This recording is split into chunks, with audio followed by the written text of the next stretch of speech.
Before we get back to the episode, if you're listening on Spotify, please take a moment to tap 5 stars. It's one of the easiest ways to support Forensic Tales and helps the show reach new listeners. Thank you so much for being here.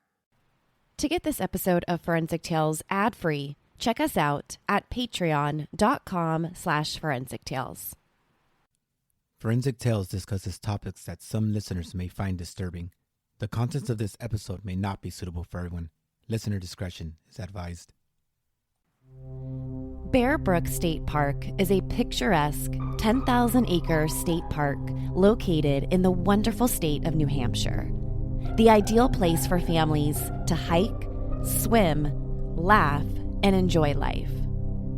But on November 19th, 1985, the laughter would end forever.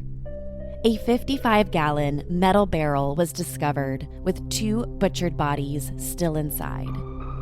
This is Forensic Tales, episode number 83, The Bear Brook Murders.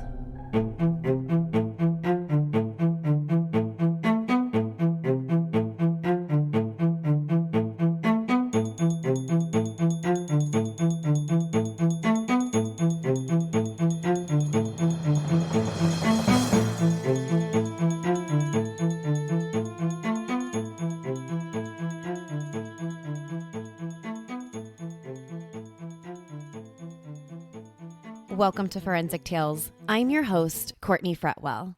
Forensic Tales is a weekly true crime podcast covering real, spine-tingling stories with a forensic science twist. Some cases have been solved with forensic science, while others have turned cold. Every remarkable story sends us a chilling reminder that not all stories have happy endings. If you're interested in supporting the show, getting early access to weekly episodes, bonus material, ad-free episodes, merchandise, and much more, consider visiting our Patreon page at patreon.com/Forensic Tales. Before we get into this week's episode, I want to give a huge shout out and thank you to this week's newest patrons of the show, Tracy D and Paige J. Thank you so much, Tracy and Paige. Another great way you can help support Forensic Tales is by leaving us a positive rating with a review or telling friends and family who love true crime about us. Now, let's jump right into this week's case.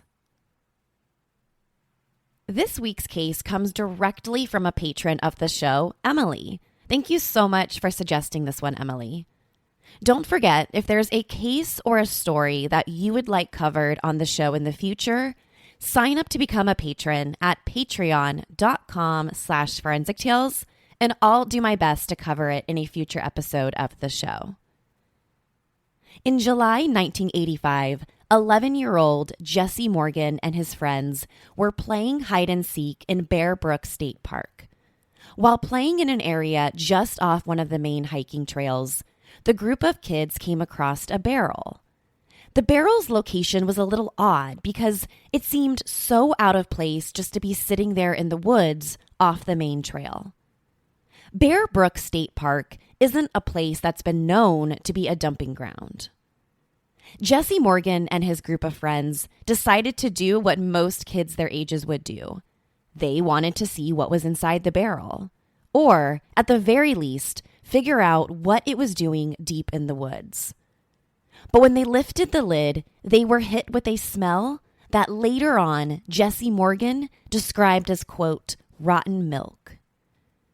The group of boys quickly closed the barrel's lid, and one of the boys decided to kick the barrel over onto its side.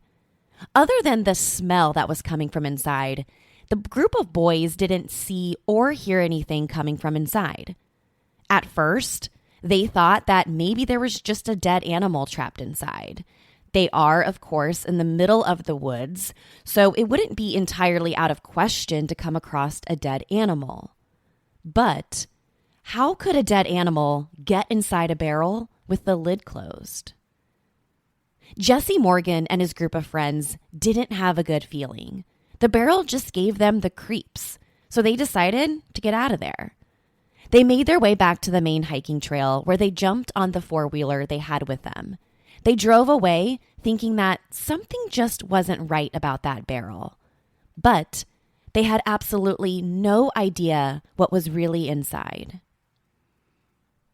4 months later, on November 10th, 1985, New Hampshire police received a disturbing phone call from a local hunter in the area.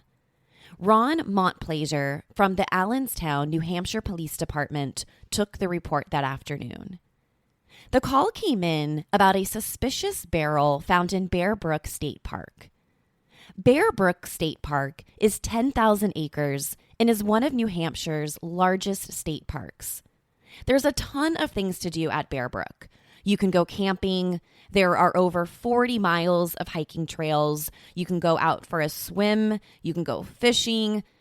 Basically, there's no shortage of activities at Bear Brook State Park, making it a popular spot in Allenstown. Unfortunately, after November 10th, 1985, the park is known for something far more sinister. When authorities made their way out to the woods to investigate, they were shocked by what they found. Inside a metal 55-gallon barrel, the police found the bodies of 2 badly decomposed females. One of the bodies appeared to be a young adult, while the other was just a small child. This barrel was the same blue metal barrel that Jesse Morgan and his group of friends stumbled upon 4 months earlier, the one that smelled like rotten milk. Both bodies were wrapped in plastic, and based on the decomposition, the police knew that the victims had been dead for quite some time. These victims didn't just die a couple months earlier. They looked like they had been dead for at least a couple years. Because the victims had been found wrapped in plastic, stuffed inside the barrel, the case was immediately recorded as a homicide. And the first step in the investigation would be to identify the 2 victims. Decomposition plays an important role when attempting to identify a victim. The more time that passes, the harder it will be for a forensic pathologist to identify the bodies. In this particular case, both bodies were in the last stage of decomposition, which is the stage known as skeletonalization. At this point in the process, only bones and maybe some human hair remained from the victim. Other than that, the bodies would be unrecognizable and would make identification difficult for investigators. Based on what the forensic pathologist was able to recover from the barrel, he made a couple of determinations. First, we knew that both of the victims were female. One was a young adult, most likely in her 20s or 30s at the time she died, and then the other was a child, somewhere between the ages of maybe 8, 9, or even 10 years old.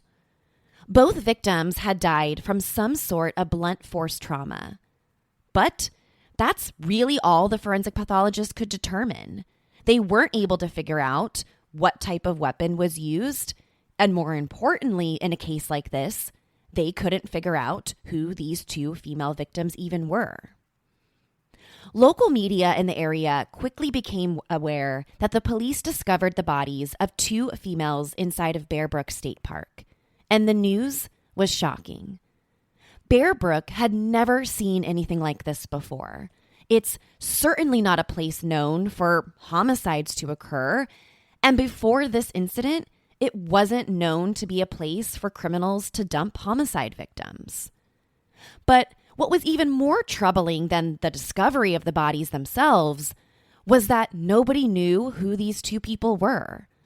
All anyone really knew was that one of them was a young adult and that the other was just a small child. Surely, you would think that these victims are daughters, their friends, sisters. Maybe the adult victim was even a mother herself. There had to be someone out there who was looking for them, or at the very least, they would have been reported missing months or years earlier. But during the course of the investigation, nothing turned up. Without a solid way to positively identify the 2 victims, the police couldn't say who they were or where they disappeared from. Several months after the bodies were discovered, they were buried in an Allenstown cemetery without names. When they were buried, they had no funerals. There weren't any loved ones there. They were Jane Doe number 1 and Jane Doe number 2. So when it came time for their bodies to be buried in the cemetery, well, investigators didn't have their names to print on top of their tombstones. Instead, they were buried with a tombstone that read, quote, "Here lies the mortal remains known only to God of a woman aged 23 to 33 and a girl child aged 8 to 10. Their slain bodies were found on November 10th, 1985 in Brook State Park. May their souls find peace in God's loving care." End quote. And that's how the case remained for years. I think many people thought that the police would be able to identify these victims, but that just didn't happen. The police weren't able to match any missing persons report back to those two victims in Bear Brook. And as the years went by, it seemed less and less likely that we would ever know who these two people were or what happened to them. 15 years later, on May 9th, 2000, 2 more female bodies were found not too far from where the 2 previous victims were found in Brook State Park. Just like the 2 earlier victims, both were females, and both of the victims were found in a similar-looking 55-gallon metal blue barrel. Both of the female victims appeared to be young children. Right away, investigators knew that the 2 cases had to be connected. Too many similarities existed between what they found in 1985 and now in 2000 in the same part of Bear Brook. And just like in 1985, the police had no idea who these 2 additional victims were. What was interesting was the fact that all 4 bodies were in the same condition, meaning all 4 were practically just bones. This detail meant that even though the first barrel was discovered 15 years earlier in 1985, the police believed that all 4 victims were killed around the same time. It could only be described as lucky or unlucky, depending on how you look at it, that the police found the first barrel in 1985 and that it took 15 years to find the other one. Investigators were confident that not only were all 4 victims killed at the same time, but they believed the same person was behind all 4 murders. This connection meant that they were looking for a serial killer in Brook State Park. This episode of Forensic Tales is sponsored by Scary Time. I know you've heard me talk about Scary Time podcast before. Prepare yourself for the scariest, creepiest, and most haunting stories and conversations from the best independent creators. I just listened to the episode, The Beginning of the End, about 3 surviving humans who embarked on a post-apocalyptic trek through the former U.S. in search of a better life. Ghosts, creatures, freaky places, weird experiences, aliens, haunted objects, and so much more. Tuck your feet in the covers and turn on the nightlight. It's Scary Time. Scary Time podcast is available on Apple Podcasts or wherever you're listening right now. Subscribe today and give them a listen. That's Scary Time Podcast. The discovery of 2 additional victims took this case to a whole new level. If residents of Allenstown forgot about the first 2 victims back in 1985, they sure knew all about this case after this new discovery in 2000. The media dubbed the case as the Bear Brook Murders and the Allenstown 4. Everyone wondered if there was a serial killer on the loose, and would there be more victims?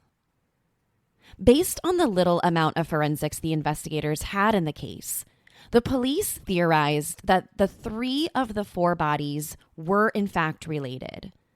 DNA tests revealed through mitochondrial DNA that the adult female discovered in 1985 and the youngest and oldest girls were maternally related, meaning the adult female was either the biological mother, aunt, or older sister of the two younger female victims. Advanced DNA tests also revealed that the adult female was believed to be anywhere from 23 years old to about 33 years old, and her two daughters or nieces were around 2 years old and 10 years old. But the bigger mystery was who the other child victim was. Based on the forensics, the third child was not a biological child of the adult female victim, and investigators believed she was around 4 years old. But even though the third child wasn't biologically related to the other victims, investigators theorized that it's possible that maybe this fourth victim is a stepchild to the adult female or is somehow connected to the rest of this family. But then there was also the possibility that the middle child wasn't connected to the other three victims. It's entirely possible that this killer targeted the mother and two of her children and then just dumped this third unknown child with the others. In 2000 into 2001, investigators turned their attention to a nearby trailer park located not too far from where the bodies were found, hoping that they would find possible suspects. The police wanted to search here because many of the trailer park residents were either ex-cons from a nearby New Hampshire state prison or they were transients. Some were even both. Even though the trailer park only had 100 lots, over 450 people had temporarily passed through the park during the times the murders would have taken place. But finding a potential suspect from the trailer park would be like finding a needle in a haystack. And after weeks and months of digging, the police didn't come up with any credible suspects. One thing that investigators did over the years was to employ the use of forensic sketch artists to try and identify the victims. In June 2013, forensic sketch artists employed by the National Center for Missing and Exploited Children created 3D facial recognition renderings of all four victims. The hope was that these 3D renderings would jog someone's memory about who these people were. The renderings incorporated the victims' dental impressions, showing how their teeth would have looked and how their teeth would have influenced their entire facial appearance. The forensic artist created 3D rendering images in black and white because investigators had no idea what race or ethnicity these victims were. There was no way of telling whether they were black, white, or any other race. So the images back in 2013 were created in black and white just to simply get their images out there in front of the public. But unfortunately, the forensic sketches didn't seem to generate any solid leads. And after that, everyone was still left wondering who the Allenstown Four were in 2013. Towards the end of 2013, additional forensic testing was conducted by the National Center of Missing and Exploited Children, private labs, and the Florida Institute of Forensic Anthropology. These tests revealed that the adult female, the youngest child, and the oldest child were not only related, but they were all from the same geographic region, most likely somewhere in New Hampshire. The middle, unrelated child was raised somewhere farther north. Another couple of years go by in the investigation with very few answers. By November 2015, forensic sketch artists released another set of 3D facial reconstruction images of all four victims. This time around, the National Center for Missing and Exploited Children released the photos at a news conference at the New Hampshire State Attorney General's office. But, just like back in 2013, The images in 2015 didn't generate any substantial leads. The case continued to remain cold, but in 2017, there was a massive break in the investigation that came from across the country in Northern California. New Hampshire police learned about a 2002 case. Back in 2002, Captain Roxanne Grunhind from the Contra Costa Sheriff's Department and her team worked on a missing person case. The department received a phone call about a missing woman by the name of Usun June.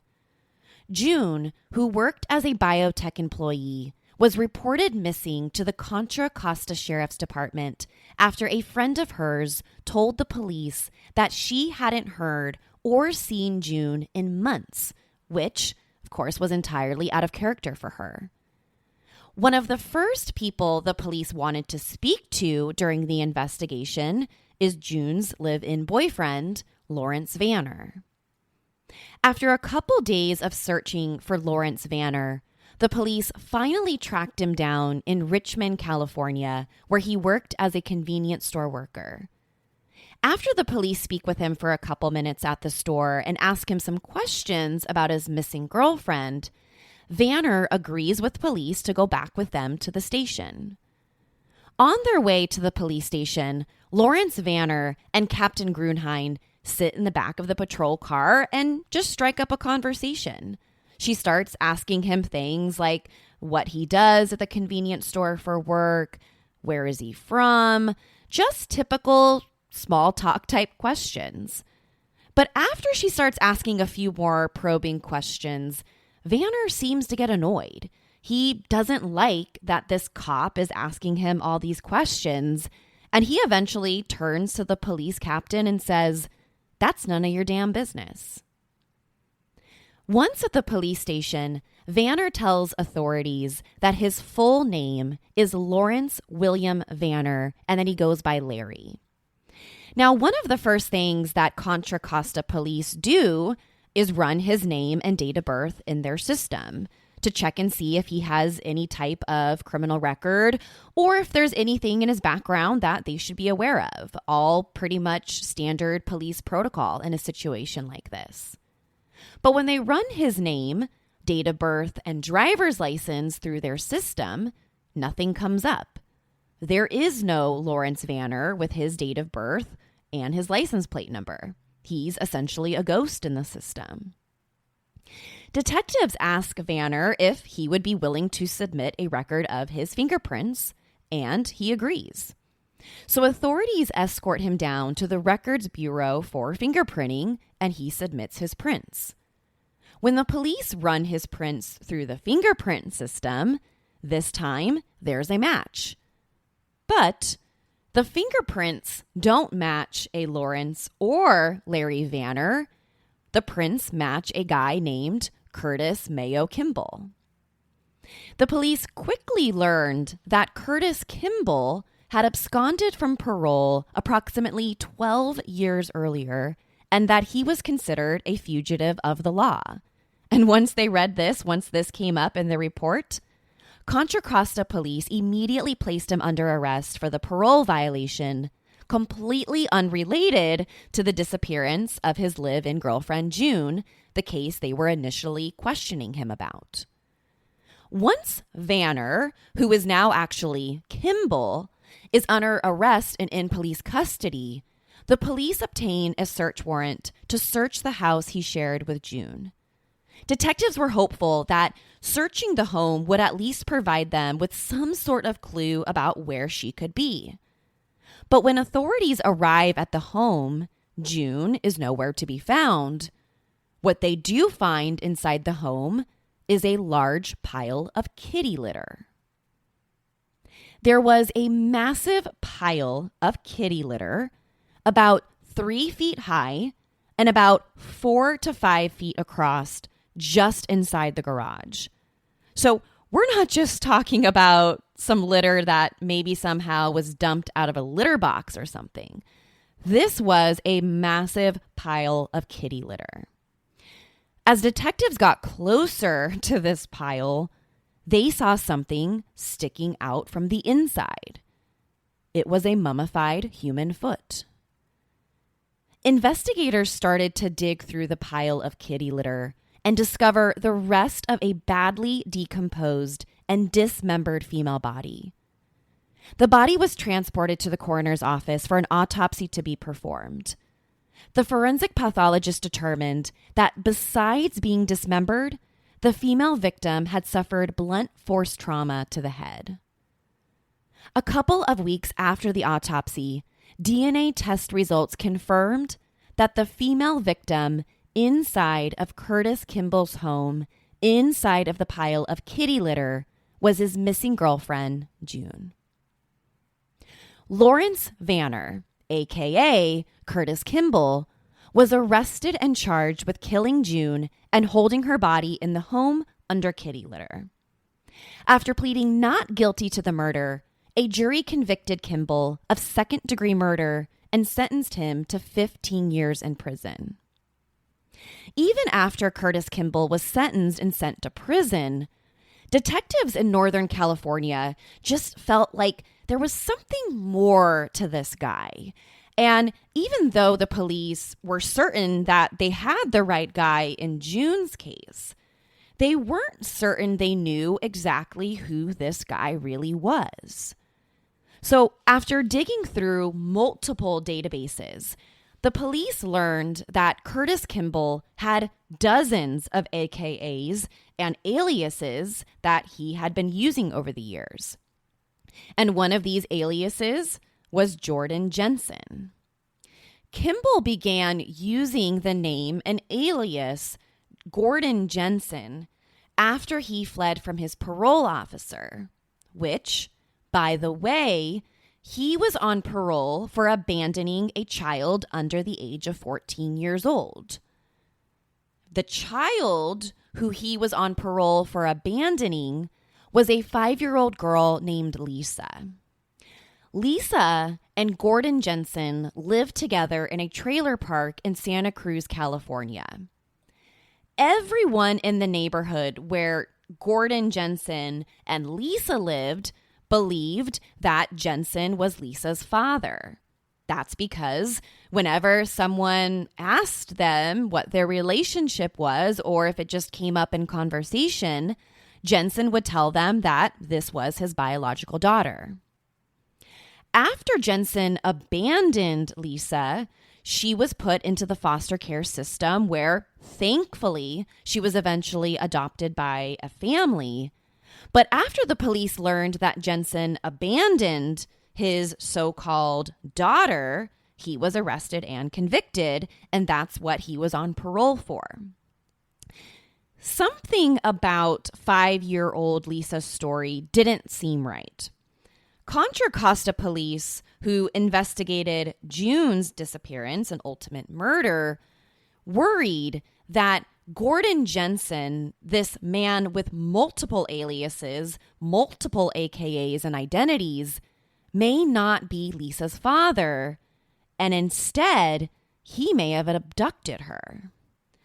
Contra Costa police decided to report their findings to the National Center for Missing and Exploited Children, as well as the San Bernardino County Sheriff's Department. Authorities in Southern California tracked down Lisa and her adoptive family, where they obtained a DNA sample from Lisa. They wanted to find out if Gordon Jensen, aka Lawrence, aka Curtis, told the truth about being her biological father. The report came back with conclusive results. Lawrence William Vanner, Gordon Jensen, Curtis Mayo Kimball was not the biological father of Lisa. In fact, he wasn't biologically related to her at all. The authorities sent out Lisa's ancestry DNA for further testing. If she wasn't related to Kimball, the police needed to find out who her birth parents were. When they submitted her DNA, it came back with a hit. She was from New Hampshire.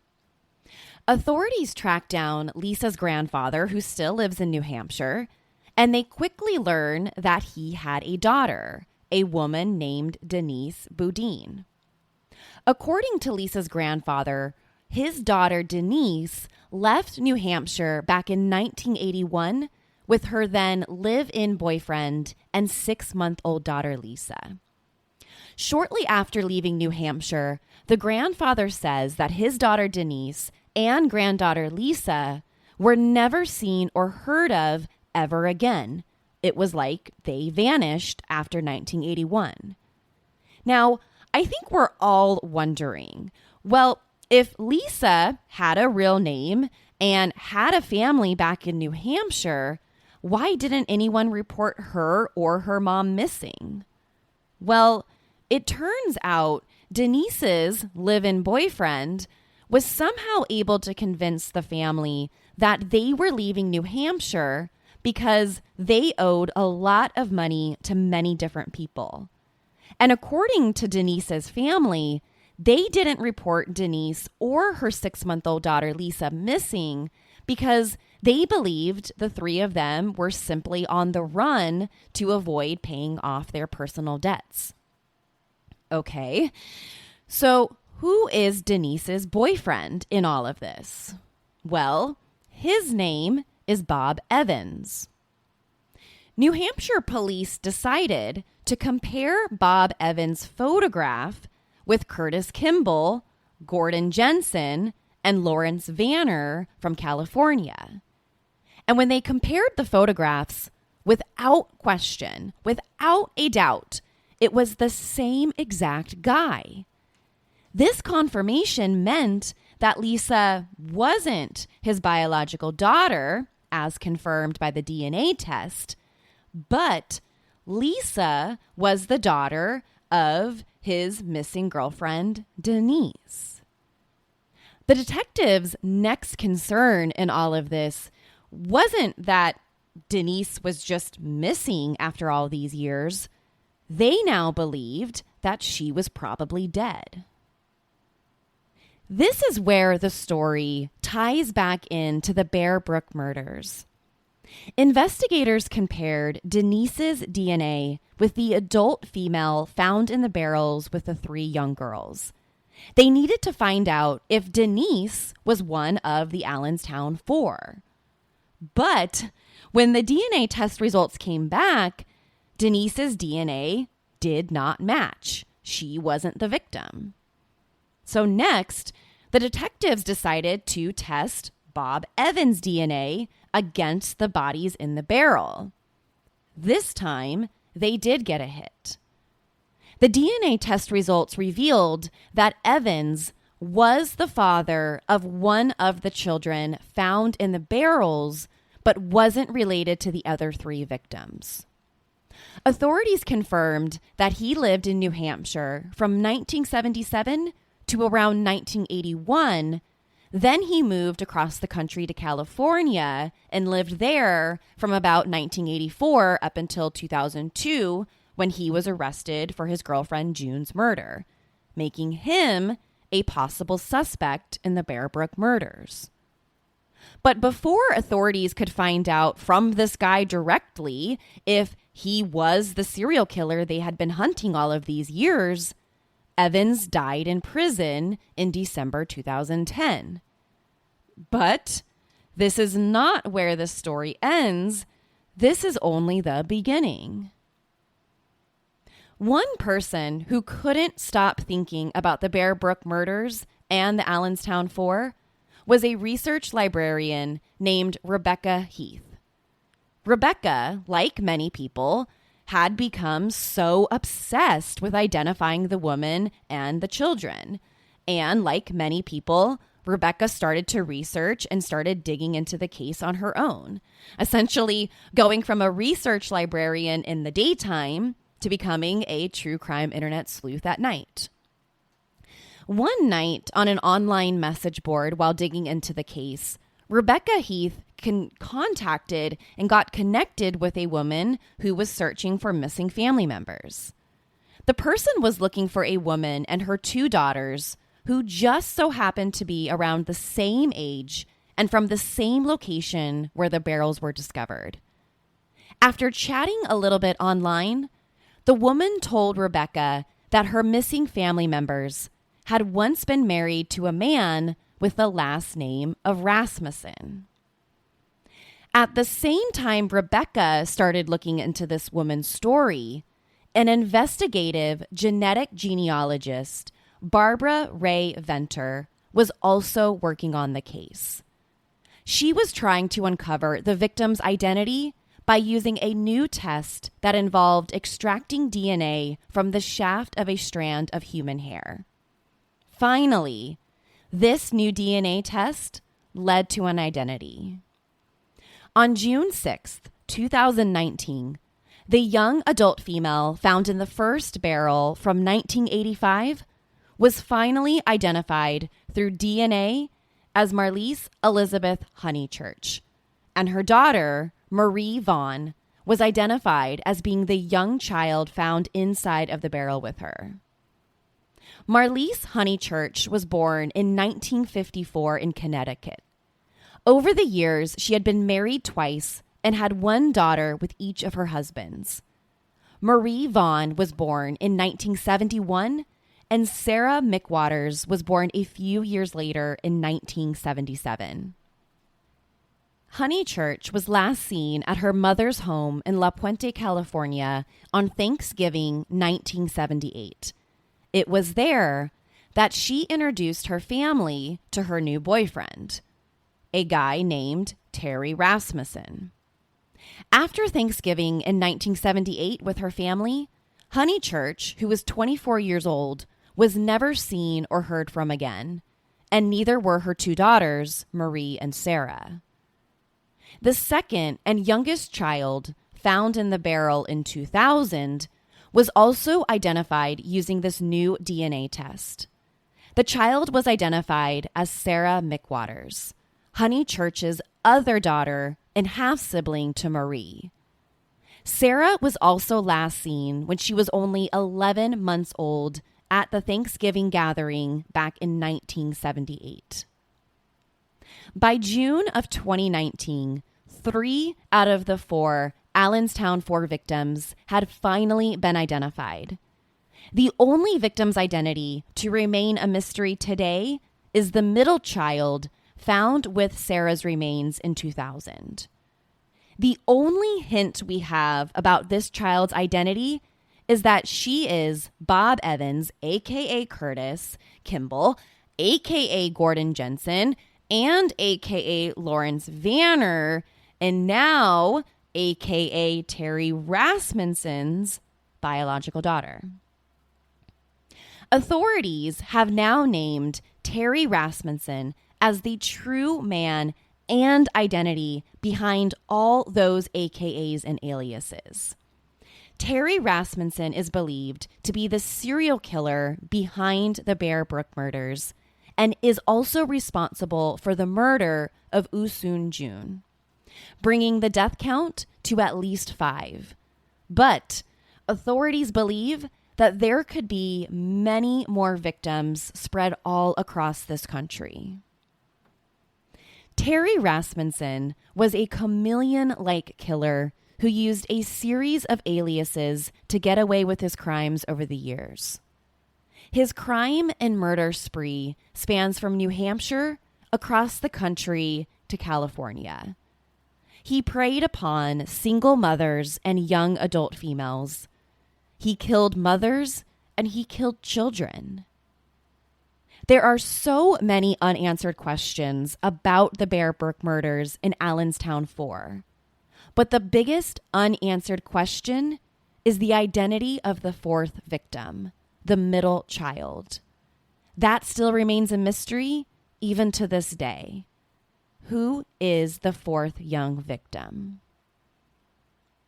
The New Hampshire police and the public remain hopeful that someday they will be able to identify her.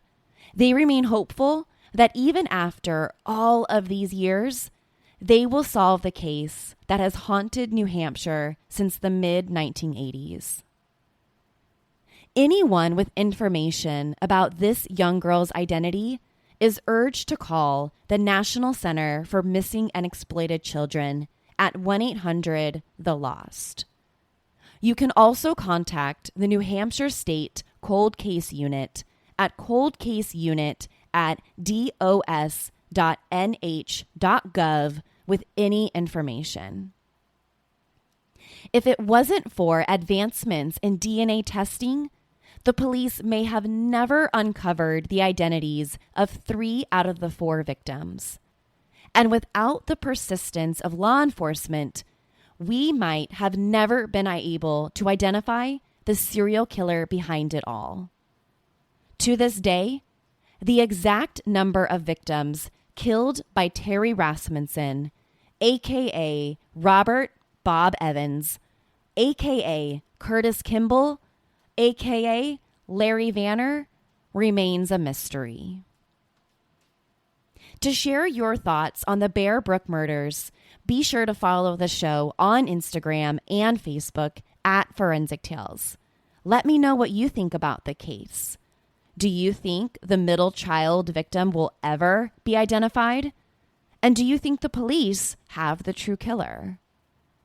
To check out photos from the case, be sure to head to our website, forensictales.com. Don't forget to subscribe to Forensic Tales so you don't miss an episode. We release a new episode every Monday. If you love the show, consider leaving us a positive review or tell friends and family about us.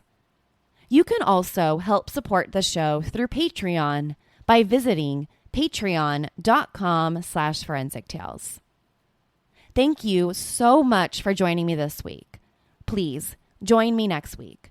We'll have a brand new case and a brand new story to talk about. Until then, remember, not all stories have happy endings. Forensic Tales is a Rockefeller audio production. The show is written and produced by me, Courtney Fretwell. For a small monthly contribution, you can gain access to bonus content and be one of the first to listen to new episodes. Or, if you simply want to support my show, head over to our Patreon page, patreon.com/forensictales. You can also help support the show by leaving us a positive review and telling friends and family about us. Forensic Tales is a podcast made possible by our Patreon producers, Tony A., Nicole L., William R., David B., Sammy, Paula G., Selena C., Trenton L., Nicole G., and Megan M. If you'd like to become a producer of the show, go to our Patreon page or send me an email at Courtney@forensictales.com to find out how you can become involved. For a complete list of sources used in this episode, please visit forensictales.com. Please join me next week. We release a new episode every Monday. Until then, remember, not all stories have happy endings.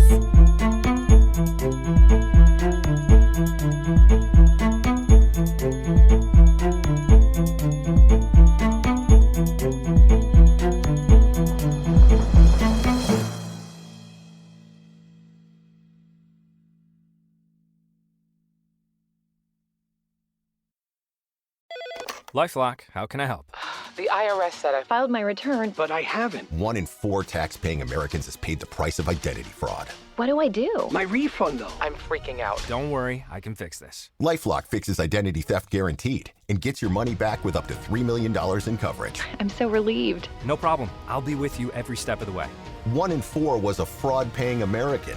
Not anymore. Save up to 40% your first year. Visit LifeLock.com/podcast. Terms apply.